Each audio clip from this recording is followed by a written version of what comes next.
G'day everyone and welcome to SciQ. By now you've heard the news that Russia attempted to assassinate Russian ex-spy Sergei Skripal and his daughter Yulia in the United Kingdom with a chemical nerve agent. Now, those two victims are still in hospital, and if they survive, they're likely to have permanent and serious injuries. Now, Russia claims that they didn't do it. But the thing is, they used a type of nerve agent called Novichok that only Russia has the secret recipe for. It's so secret, we only know in the West that it exists because of a few Russian scientists who switched allegiances and decided to declare asylum in the West. They came over and told us about Russia's chemical development program. So because the weapon that was used is one that only Russia had access to, we kind of know that they did it.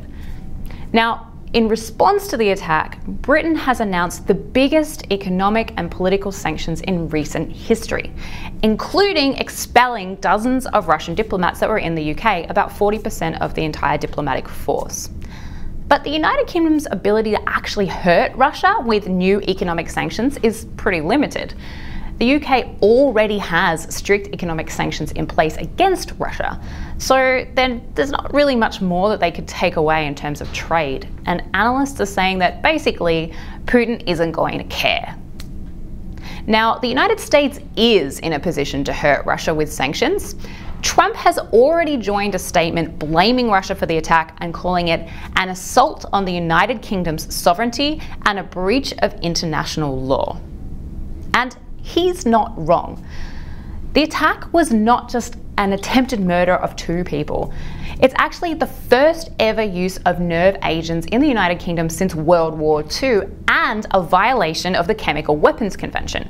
Just to give you an idea of how powerful this weapon is, the chemical weapon Novichok is considered 10 times more deadly than sarin gas. The first responder who showed up on the scene is still in hospital because he got it on his skin, and entire areas of the city of Salisbury are still cordoned off.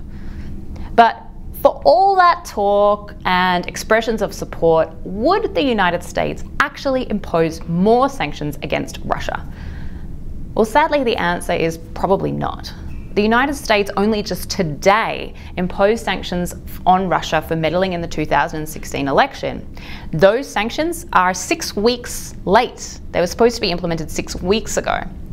So now it seems like we're in a really scary situation where a sovereign nation is using a new, powerful chemical weapon against another sovereign nation, and no one is going to do very much about it.